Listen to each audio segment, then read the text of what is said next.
Nabi Muhammad itu istimewa. Istimewa, tidak ada nabi sehebat Nabi Muhammad.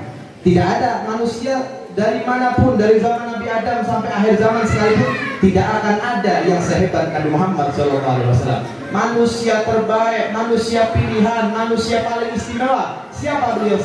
Dia adalah Sayyidina Muhammad ibn Abdullah SAW. Sampai-sampai dikatakan oleh Imam Al-Busiri, fa inna fadla Rasulillahi laisa lahu haddun fayuriba anhu nafiqun bifami. Sesungguhnya keistimewaan daripada Rasulullah, keutamaan daripada Nabi Muhammad SAW, tidak akan ada manusia yang mampu untuk menjelaskannya dengan lisannya. Tidak akan mampu manusia menjelaskannya secara detail.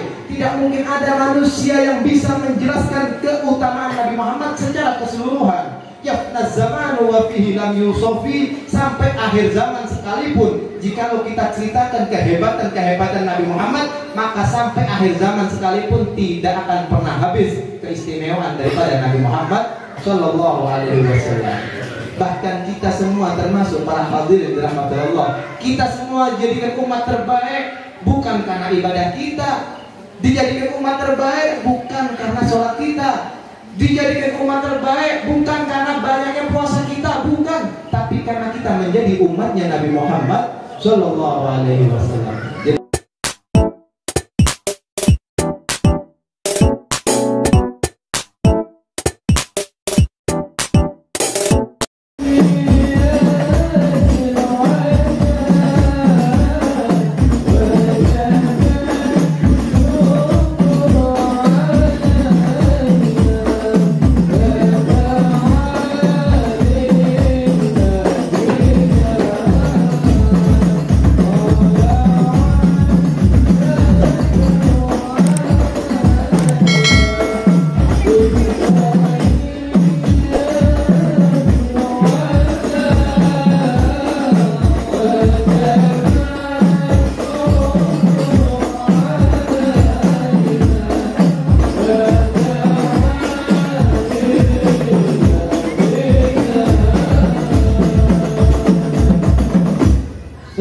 Nabi Muhammad.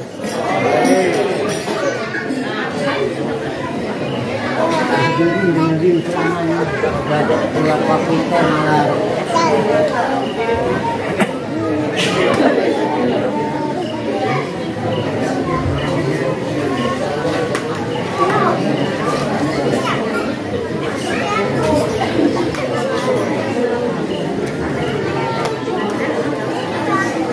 Assalamualaikum warahmatullahi wabarakatuh.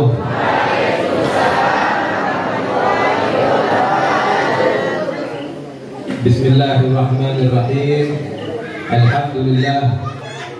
Alhamdulillah alladzi bi ni'matihi tatimmu shalihat wa bi fadlihi istafa man aradahu wa qarrabahu ilayhi ورفعه أعلى الدرجات والصلاة والسلام على سيد الأمجاد المعروف في السماء بأحمد وفي أرضنا بأبي القاسم سيدنا ومولانا محمد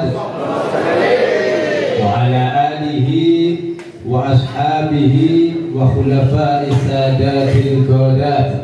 رب اشرح لي صدري ويسر لي أمري واحلل عقدة من لساني يفقهوا قولي. سبحانك لا علم لنا إلا ما علمتنا إنك أنت العليم الحكيم. اللهم صل على سيدنا محمد صلاة تغفر بها الذنوب آمين وتصلح بها القلوب وتنطلق بها الأصول وتلين بها السؤول وعلى آله وصحبه ومن إليه منسوب. Amma ba'd. Hadratul mukarramin yang kami muliakan juga kami cintai, segenap para kiai, para alim ulama, wabil khusus kepada guru kita bersama yaitu Kiai Haji Abdul Qadir Abbas. Begitu juga tidak lupa Kiai Haji Ali Mafazi, kemudian Kiai Haji Imam Mukhlasin LC, dan juga tidak lupa kepada guru kita bersama yaitu Yai Darmawan. selaku pembina daripada Yayasan Bumi Dharma, serta tidak lupa yang kami hormati Ketua Surya MWCNU Sungai Beduk beserta jajarannya, serta Ketua Tahfiziyah MWCNU Sungai Beduk beserta jajarannya. Tidak lupa juga kepada Ketua Surya dan Tahfiziyah Ranting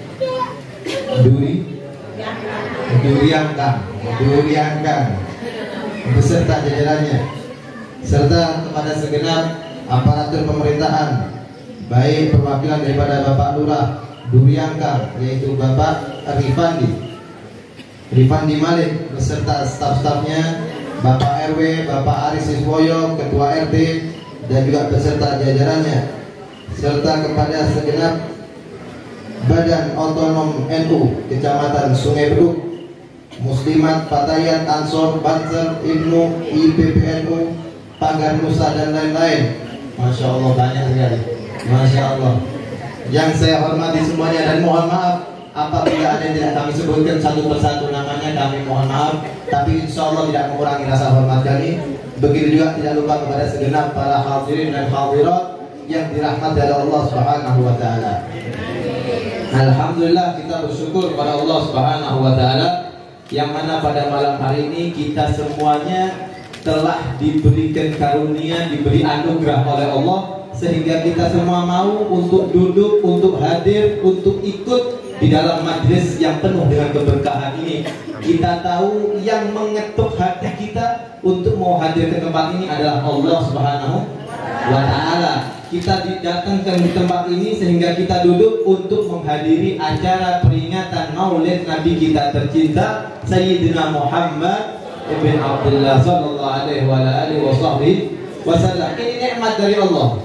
Artinya jikalau kita didatangkan oleh Allah, diketuk hati kita sehingga kita melangkah datang ke tempat ini, duduk di tempat ini, artinya Allah memberikan kesempatan kepada kita semuanya. Kalau mau minta ampun, silahkan minta ampun ketika dibacakan Maulid Nabi Muhammad SAW. Kalau mau bertobat, silahkan bertobat. Ini tempatnya. Sebagaimana disebutkan oleh Habib Ali bin Muhammad bin Husain Al-Habsyi, pengarang daripada kitab Simtul Durar. Beliau mengatakan, "Masyi kama majma'il maulid yujadil guru." Tidak ada perkumpulan sehebat perkumpulan umat manusia yang duduk membaca Maulid Nabi Muhammad SAW, berkumpul merayakan Maulid Nabi Muhammad SAW, yujadil guru, untuk menepis musibah, untuk menghindari petaka, untuk menolak bala. Tidak ada yang sehebat perkumpulan orang-orang yang duduk membaca Maulid Nabi Muhammad SAW. Dan beliau melanjutkan, dal waqt taubatan yal 'asi idza batatu. Ini waktunya engkau yang telah banyak bermaksiat kepada Allah, engkau yang banyak berbuat dosa kepada Allah, engkau yang sering lupa kepada Allah. Ini waktunya kalau engkau mau bertaubat kepada Allah. Berkah Nabi Muhammad, insya Allah taubatmu diterima oleh Allah. Kata beliau Habib Ali bin Muhammad Al-Habsyi, siapa yang banyak maksiat? Termasuk saya, sudah. Kita semuanya pembuat dosa, pelaku maksiat. Tapi kata beliau, ini tempatnya kalau mau bertaubat kepada Allah. Insya Allah berkah Nabi Muhammad semua taubatnya diterima oleh Allah. Tidak sampai di situ, beliau lanjutkan lagi, dal waqt taubatak ya syarid idza bata'u. Dan ini juga waktunya ketika dibacakan Maulid, ini waktunya engkau yang sudah kabur dari rahmat Allah, engkau yang jauh dari rahmat Allah, engkau yang sudah lari dari rahmat Allah. Ini waktunya kalau engkau mau kembali. Ini waktunya kalau engkau mau raih kembali rahmat Allah. Berkah Nabi Muhammad, insya Allah kita diberikan rahmat oleh Allah. Ini waktunya. Dan beliau tidak cukup sampai di sini, dilanjutkan lagi, dal jama' la syaqqa tughfar bihi jami'ud dzunub. Kenapa? Di dalam perkumpulan ini, saudara-saudara, di dalam perkumpulan ini tidak perlu diragukan lagi bahwasanya semua dosa-dosa kita dapat diampuni oleh Allah. Berkah siapa? Berkah Nabi Muhammad. Berkah Nabi Muhammad. Jadi insya Allah semua yang hadir dosanya diampuni oleh Allah. Amin. Amin ya rabbal alamin. Ini semua berkah daripada Nabi Muhammad. Jadi Nabi Muhammad itu istimewa. Istimewa, tidak ada Nabi sehebat Nabi Muhammad. Tidak ada manusia dari manapun, dari zaman Nabi Adam sampai akhir zaman sekalipun, tidak akan ada yang sehebat Nabi Muhammad SAW. Manusia terbaik, manusia pilihan, manusia paling istimewa. Siapa beliau? Dia adalah Sayyidina Muhammad ibn Abdullah SAW. Sampai-sampai dikatakan oleh Imam Al-Busiri, fa inna fadla Rasulillahi laisa lahu haddun fayuriba anhu nafiqun bifami. Sesungguhnya keistimewaan daripada Rasulullah, keutamaan daripada Nabi Muhammad SAW, tidak akan ada manusia yang mampu untuk menjelaskannya dengan lisannya. Tidak akan mampu manusia menjelaskannya secara detail. Tidak mungkin ada manusia yang bisa menjelaskan keutamaan Nabi Muhammad secara keseluruhan. Yafna zamanu wa fihi lam yusofi. Sampai akhir zaman sekalipun, jikalau kita ceritakan kehebatan Nabi Muhammad, maka sampai akhir zaman sekalipun tidak akan pernah habis keistimewaan daripada Nabi Muhammad Sallallahu Alaihi Wasallam. Bahkan kita semua termasuk para hadirin dirahmati Allah, kita semua dijadikan umat terbaik bukan karena ibadah kita, dijadikan umat terbaik bukan karena sholat kita, dijadikan umat terbaik bukan karena banyaknya puasa kita, bukan, tapi karena kita menjadi umatnya Nabi Muhammad Sallallahu Alaihi Wasallam. Jadi enak nggak jadi umat Nabi Muhammad? Enak deh, paling enak, umur paling singkat, ibadah nggak banyak-banyak seperti umat terdahulu, walaupun kita yang males deh. Betul nggak betul? Iya, sedikit, tapi kita menjadi umat terbaik, umat paling baik. Berkahnya berkah Nabi Muhammad. Kalau bukan karena Nabi Muhammad, kita tidak mungkin jadi umat terbaik. Umat-umat terdahulu ribuan tahun, ibadah kepada Allah ratusan tahun. Kita hanya berapa tahun? Mabaina sitin wasakin, antara 60 sampai 70 tahun. Kalau ada yang lebih dari 70, mereka dapat bonus. Tapi kata Rasulullah, umur umat itu tidak lebih 60 sampai 70. Kalau ada yang lebih dari 70, bonus. Man balagha sab'in, kata para ulama, man balagha sab'in istaqa min ghairi illah. Orang kalau umurnya sudah lebih dari 70 tahun, umur sudah lebih dari 70 tahun, itu orang biasanya sering mengeluh tanpa penyakit. Aduh, punggung sakit. Padahal nggak sakit ya. Diperiksa kan, aduh punggung sakit, aduh kepala pusing, aduh badan capek semua. Umur sudah lebih dari 70 tahun. Kata para ulama, kalau sudah lebih dari 70 tahun memang begitu. Sering mengeluh tanpa ada penyakit. Dibawa ke dokter sekalipun di ronsen nggak ada penyakitnya. Tapi karena sudah usia, sudah lanjut, lebih dari 70. Kalau zaman terdahulu, Nabi Ibrahim itu, saudara, kalau saya nggak salah, diriwayatkan, kalau kita baca sejarahnya, itu disunatnya ketika umur 50 tahun, kurang lebih. 80, ada yang bilang 80, ada yang bilang 50 tahun. Itu baru disunat. Artinya ketika itu umur segitu masih anak-anak, saudara. Jadi kalau ada orang masih umur 50, 60 tahun, nah, masih lucu-lucunya. Masih lucu-lucunya, gitu. Tapi kita menjadi umat Nabi Muhammad, umurnya singkat tapi menjadi umat terbaik. Alhamdulillah. Alhamdulillah berkah Nabi Muhammad SAW. Karena memang pada prinsipnya segala sesuatu kalau sudah digandengkan dengan Nabi Muhammad, maka menjadi sesuatu yang paling baik, menjadi sesuatu yang paling istimewa. Sekarang coba kita lihat keluarga. Jika disebut keluarganya Nabi Muhammad, maka menjadi keluarga yang paling baik. Jika sahabat digandengkan dengan Nabi Muhammad, disebut sahabatnya Nabi Muhammad, maka mereka akan menjadi sahabat yang paling baik. Jika ada orang yang meneruskan perjuangan Nabi Muhammad, yaitu para ulama, maka mereka disebut umat yang paling baik. Penerus perjuangan Nabi Muhammad, pewaris Nabi Muhammad. Bahkan termasuk kita umatnya yang maaf, yang males-malesan. Kadang sholatnya saja harus dipaksa, kadang puasa saja sering bolong, tapi disebut umat terbaik. Kenapa? Karena umatnya Nabi Muhammad. Tidak hanya manusia, tempat sudah, tempat tinggal Nabi Muhammad, Makkah ataupun Madinah, menjadi kota-kota yang istimewa, menjadi kota-kota yang dimuliakan. Dajjal pun tidak bisa masuk. Kenapa? Karena tempatnya Nabi Muhammad. Madinah, saudara, Madinah itu sebelum Nabi Muhammad hijrah. Madinah itu namanya adalah Yathrib. Ingat-ingat bu, nanti ibu-ibu suka merubah. Yathrib, nama kota Madinah adalah Yathrib. Sebelum Nabi Muhammad, itu kota disebut kota yang banyak penyakit. Orang males masuk ke kota Madinah, takut terjangkit penyakit kalau masuk kota tersebut yang masih bernama Yathrib. Tapi ketika Nabi Muhammad hijrah dari Mekah menuju ke Madinah, maka kota tadi berubah namanya menjadi Madinatul Munawwarah. Ada yang menyebut Madinatun Nabi, kota yang bersinar atau kotanya Nabi. Kenapa? Berkahnya Nabi Muhammad, Madinah menjadi mulia. Bukan Nabi Muhammad menjadi mulia karena tinggal di Madinah, bukan. Tapi kota Madinah menjadi mulia karena ditempati oleh Rasulullah SAW. Jadi oleh karena itu para hadirin yang dirahmati Allah Subhanahu wa taala, duduknya kita di tempat ini jangan disia-siakan. Usahakan bagaimana caranya bertambah rasa cinta kita kepada Rasulullah SAW. Jangan duduk di tempat ini pulang nggak dapat apa-apa, percuma dong. Bagaimana caranya pulang dari tempat ini ilmu bertambah, kecintaan kepada Nabi Muhammad bertambah, kecintaan kepada keluarga Nabi Muhammad bertambah, kecintaan kepada para sahabat Nabi bertambah, kecintaan kepada para penerus perjuangan Nabi Muhammad juga bertambah. Karena cinta kepada Nabi Muhammad menjadi syarat untuk tinggal di surga. Nanti kalau kita tinggal di surga, tidak akan kita temui orang-orang yang benci Nabi Muhammad. Semua yang tinggal di surga adalah pecinta Nabi Muhammad SAW. Orang yang benci dengan Nabi Muhammad tidak ditempatkan di surga oleh Allah. Yang tinggal di surga orang-orang yang cinta kepada Nabi Muhammad SAW. Sampai-sampai Al-Habib Ali bin Muhammad bin Husain Al-Habsyi di dalam gosigahnya beliau mengatakan fi jannatin masyaqani min wasfiha illa likaunil hibbi fiha khayyama. Aku ini ingin masuk ke dalam surga bukan karena sifat-sifat surga. Aku pengen masuk surga bukan karena bidadari-bidadarinya yang cantik. Aku pengen masuk surga bukan karena makanan ataupun minumannya yang lezat, bukan. Akan tetapi aku ingin masuk surga karena aku tahu di dalam surga ada kekasihku Nabi Muhammad.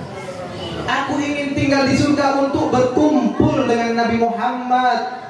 Ini orang kalau sudah cinta kepada Nabi Muhammad, yang mereka inginkan hanya kumpul dengan Nabi Muhammad. Bahkan para sahabat Nabi, jikalau kita tanya hidup di dunia berkumpul dengan Nabi Muhammad atau hidup di surga tapi tidak kumpul dengan Nabi Muhammad, maka pasti mereka akan memilih hidup di dunia, yang penting berkumpul dengan Nabi Muhammad SAW.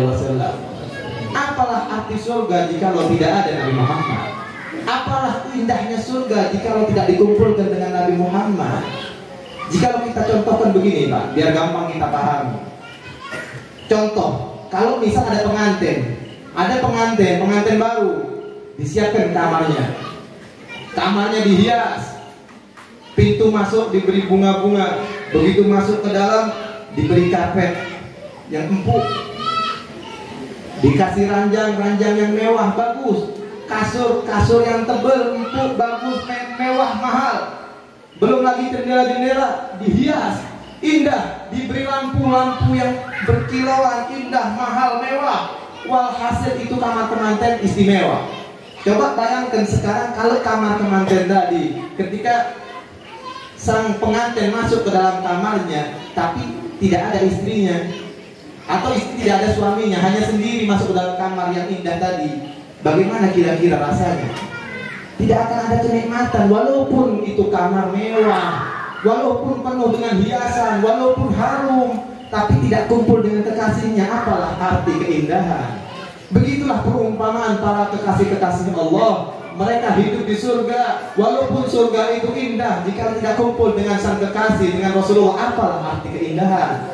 Kenapa? Karena Rasulullah termasuk nikmat surga yang agung. Setelah memandang Allah, kenikmatan surga yang paling utama adalah memandang wajah Nabi Muhammad, berkumpul dengan Nabi Muhammad SAW.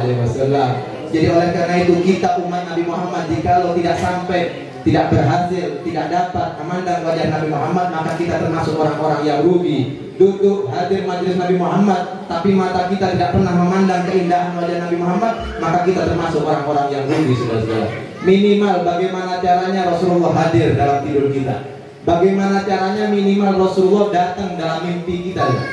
Jangan sampai seumur hidup kita nggak pernah didatangi oleh Rasulullah, nggak pernah dihadiri oleh Rasulullah. Rugi. Datang ke tempat maulid kok nggak didatangi oleh Rasulullah. Ada penyakit apa dalam hati kita? Harus kita koreksi. Oh, mungkin saya masih sombong. Oh, mungkin saya masih sering merasa diri saya mulia. Oh, mungkin saya masih merasa diri saya lebih baik daripada orang lain. Nah, mungkin itu menjadi penyebab kita tidak bisa memandang wajah Nabi Muhammad SAW. Nabi SAW bersabda, "Man ra'ani fil manam fasayarani fil yaqظah wa syaitan la yatamassalu bi." Siapa yang dapat melihatku dalam tidurnya, kata Rasulullah, Siapa yang bermimpi bertemu aku, maka dia akan melihat aku secara nyata, secara yaqodoh, secara terjaga, bukan dalam mimpi.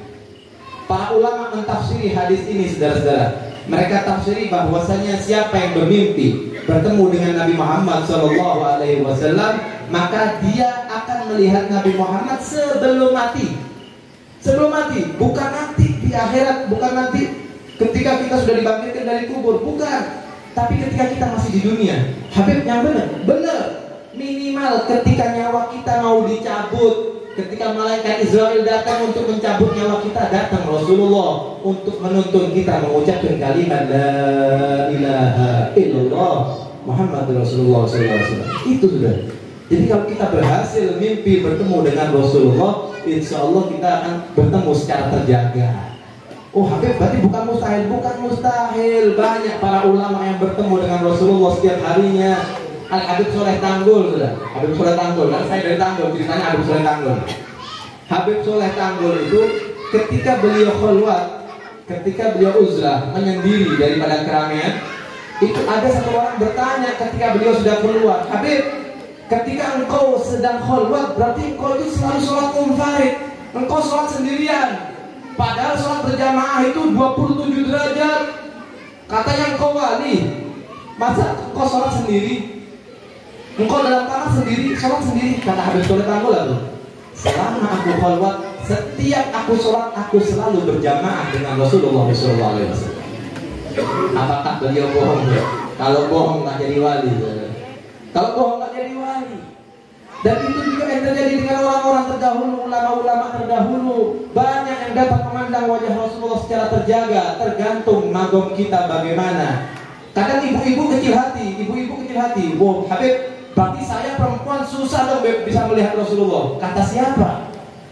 Kata siapa susah? Tergantung. Orang yang memandang wajah Rasulullah tidak disyaratkan alim. Gak ada syarat alim untuk memandang wajah Rasulullah. Tidak disyaratkan abid, tidak disyaratkan ahli ibadah. Enggak. Orang yang dapat memandang wajah Rasulullah adalah orang yang memiliki ikatan kuat dengan Rasulullah SAW. Orang yang cinta kepada Rasulullah, betul-betul cinta.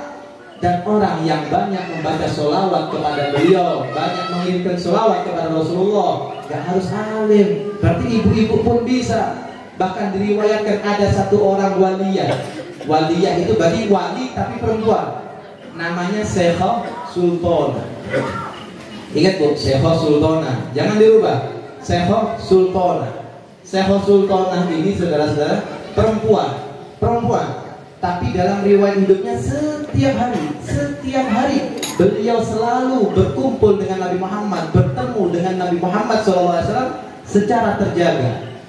Bagaimana Habib kisahnya? Kisahnya beliau itu duduk di kamarnya, banyak membaca sholawat. Banyak membaca sholawat kepada Rasulullah sampai beliau mendengar hatif. Hatif itu suara tanpa wujud. Jadi ketika kita duduk mendengar suara, nah itu hatif. Telepon berbunyi, nah itu hatif. Orang Arab bilang ada suara tapi gak ada wujudnya. Kadang orangnya di Surabaya, orangnya di Jakarta, tapi suaranya sampai pada kita, dibilang hatif. Nah, dulu begitu ada suara, ya Sultana utlubi ma turidin. Wahai Sultana, mintalah, engkau pengen apa? Apa yang kau inginkan, minta. Pak, ini perempuan pak, kalau kita kalah dengan perempuan malu. Ini perempuan mendengar suara, minta engkau mau apa? Tapi perempuan tadi menghargai gurunya, menghormati gurunya, nggak asal jawab. Beda dengan perempuan-perempuan Bumi Ayu. Apa?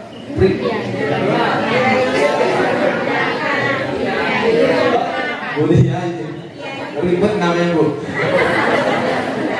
Kalau orang-orang Durianta ini mungkin kalau mendengar suara, ibu-ibu mau minta apa? Oh minta mobil, minta tanah, minta sawah, minta rumah. Wah, hasil minta dunia semua. Tapi ini Syekhah Sultana tidak langsung menjawab, diam, datang kepada gurunya, menghargai guru.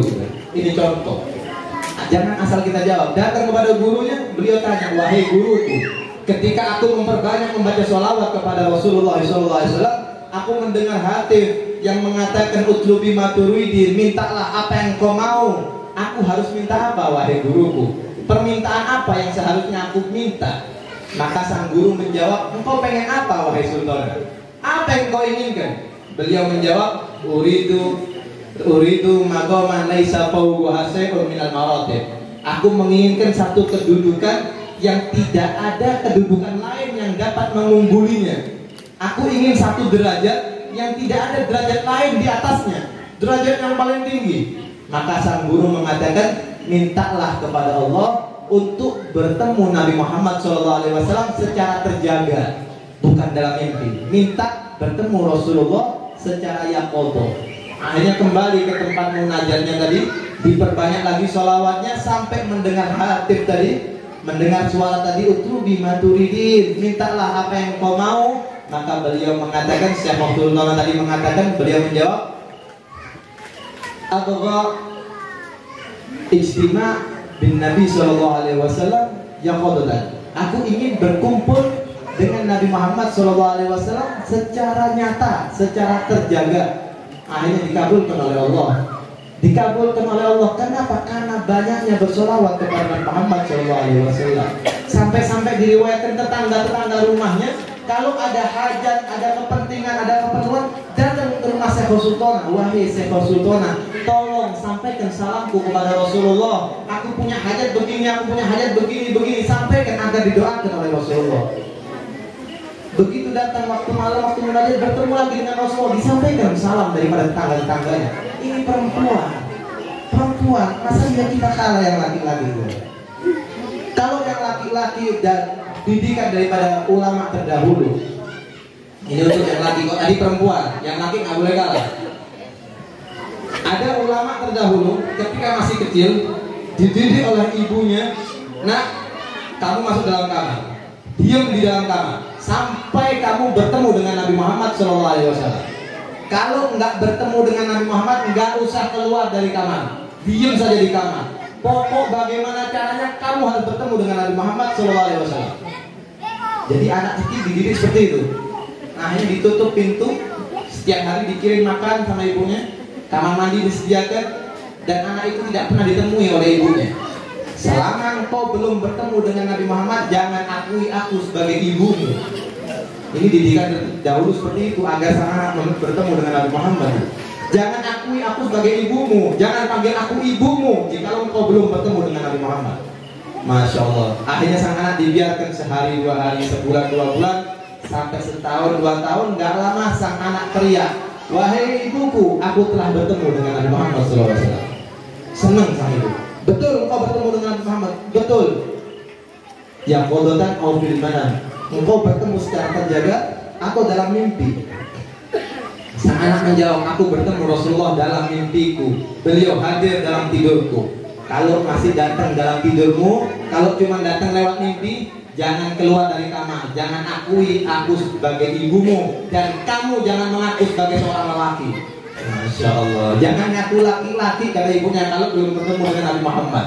Akhirnya diteruskan lagi sampai sang anak tadi bertemu dengan Rasulullah SAW secara yaqodah, secara nyata, secara terjaga, bukan lewat tidurnya, bukan dalam mimpinya, tapi langsung secara nyata. Ketika sudah bertemu secara langsung, baru dia teriak, wahai ibuku, sesungguhnya aku telah memandang wajah Rasulullah SAW. Ibu bertanya, ya qodatan au fil manam, engkau melihatnya secara nyata atau lewat mimpi? Sang anak menjawab, bal ya qodatan, aku memandangnya secara nyata, secara terjaga, bukan dalam tidurku, wahai ibuku. Maka sang ibu menjawab, kalau begitu dari detik ini, dari hari ini, dari waktu ini, engkau sudah mulai menjadi seorang lelaki. Masya Allah. Berarti kalau kita lihat dari cerita ini, saudara-saudara, maaf, kalau dikatakan seorang lelaki ketika sudah memandang wajah Rasulullah, kita ini yang belum pernah memandang wajah Rasulullah, maaf, berarti kita ini mungkin lelaki-lelaki yang mungkin kalau bahasa Jawa bencong lah, pakai sarung tapi nggak pernah memandang wajah Rasulullah. Alhamdulillah. Insya Allah berkah buat Nabi semuanya dapat melihat Rasulullah SAW. Minimal dalam tidur kita, insya Allah. Amin ya Rabbal. Amin ya Rabbal Alamin. Kata Habib Abu Bakar bin Abdullah Al-Attas. Habib Abu Bakar bin Abdullah Al-Attas itu guru daripada Habib Ali yang kita ceritakan tadi. Habib Abu Bakar bin Abdullah Al-Attas itu beliau mengatakan, lau ghaba anni Muhammadun tarfata ain ma'adatu nafsi minal muslimin. Kalau sampai aku lupa kepada Nabi Muhammad SAW sekejap mata saja, lupa kepada Rasulullah hanya sekejap mata, saat kedipan, lupa kepada Rasulullah, maka tidak aku akui diriku sebagai orang Islam. Tidak aku akui aku sebagai orang Islam. Kalau sampai lupa kepada Nabi Muhammad SAW, sekejap mata saja. Kita berapa kali lupa kepada Nabi Muhammad? Berapa banyak sholawat kita, saudara-saudara? Sehari kadang kita melupakan Nabi Muhammad berapa jam? Kadang kita ingat kepada Nabi Muhammad ketika tasyahud dalam sholat kita saja, saudara. Kalau yang jadi muadzin mungkin ingat ketika dia ada asyhadu anna Muhammadar Rasulullah. Selain itu, apakah kita mungkin bersolawat setiap hari? Jauh jika dibandingkan dengan para aulia Allah. Karena itulah mereka diberikan oleh Allah kedudukan yang tinggi, diberikan magom yang tinggi. Apapun yang mereka mau Allah berikan. Innalillahi ibadan lo aradu arada. Allah itu punya beberapa hamba. Jikalau hamba-hamba tadi memiliki keinginan, Allah berikan keinginannya, Allah turuti keinginannya. Pengen apa Allah kasih. Kenapa? Karena ikatannya kuat dengan Nabi Muhammad SAW. Al-Habib Abu Bakar bin Abdullah Al-Attas itu, saudara, di dalam manaqib hidupnya, beliau membaca Yasin daripada waktu maghrib sampai isya, mabainal isya'ain. Dari maghrib sampai isya, beliau membaca surat Yasin 1000 kali. 1000 kali hanya dari waktu maghrib sampai isya. Ini dari mana? Ini namanya karomah. Karomah yang Allah berikan kepada kekasih-kekasihnya, kepada para wali-walinya. Wah, Habib gak masuk akal. Ya karena akal kita terbatas. Gak mampu kalau semua kita pikir pakai akal. Wasallim li ahlillah fi kulli mushkilin ladaika ladaihim wadihun bil adillati. Jangan pernah segala sesuatu dipikir pakai akal. Pasrah kepada orang-orang wali. Wali-walinya Allah itu memiliki karomah yang diberikan oleh Allah luar biasa. Jangan dipikir pakai akal, nggak akan mampu akal kita. Akal kita hanya ciptaan Allah. Sedangkan karomah itu kebesaran Allah yang diberikan kepada para kekasihnya. Allah yang punya waktu, Allah yang atur waktu. Jikalau Allah mau, Allah bisa saja memberikan waktu yang berkah kepada Abu Bakar bin Abdullah Al-Attas. Bahkan sampai 10.000 kali baca Yasin antara maghrib sampai isya. Gak perlu dipikir pakai akal, muskilahnya hanya untuk kita. Buat mereka orang-orang wali jelas dengan dalil-dalilnya. Jadi oleh karena itu para hadirin yang dirahmati Allah Subhanahu wa taala, mudah-mudahan berkah daripada maulid Nabi Muhammad SAW, kita semuanya diampuni dosanya oleh Allah. Mudah-mudahan berkah maulid Nabi Muhammad, tidaklah kita pulang dari tempat ini kecuali Allah hapus seluruh kesalahan-kesalahan kita. Mudah-mudahan tidak pulang dari tempat ini kecuali Allah terima taubat kita. Mudah-mudahan kita semuanya diberikan oleh Allah rezeki yang lancar, yang banyak, yang barokah. Keluarga kita berkah maulid Nabi, insya Allah dijadikan keluarga yang sakinah, mawaddah, warahmah. Anak-anak kita berkah maulid Nabi Muhammad, anak-anak kita dijadikan anak-anak yang sholihin, sholihat. Berkah maulid Nabi Muhammad SAW.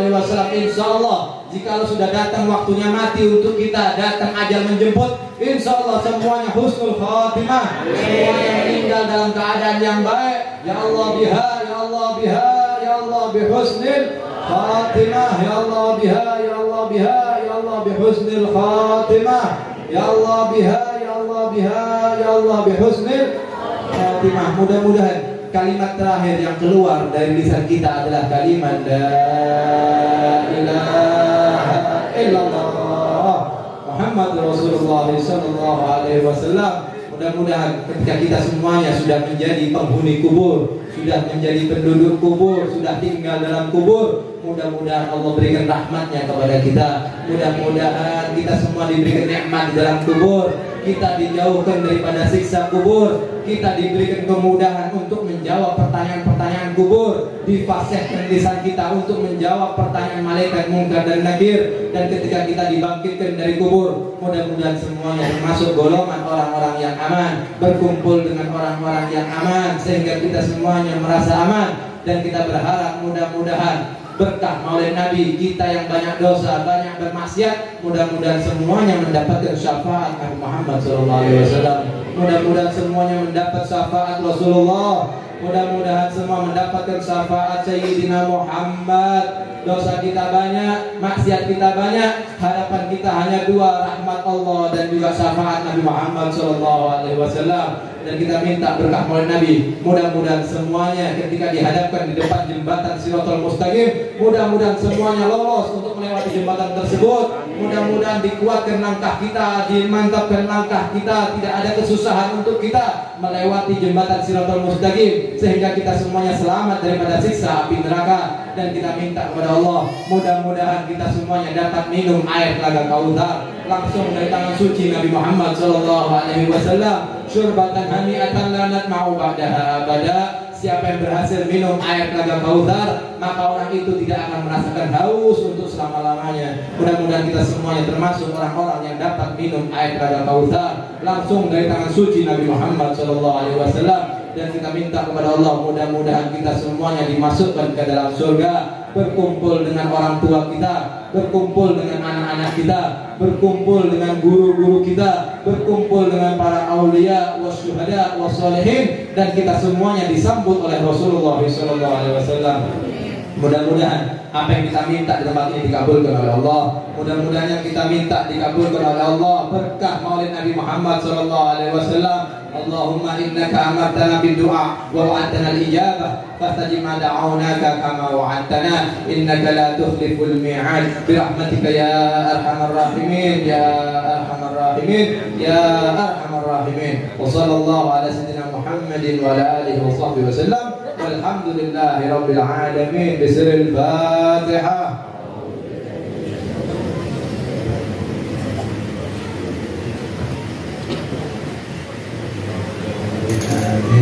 Baiklah para hadirin dan rahmatullah Allah Subhanahu wa taala, ini yang dapat kami sampaikan. Apabila ada bahasa yang kurang sopan, kami mohon maaf yang tidak ada batasnya. Hada minni wa afu minkum.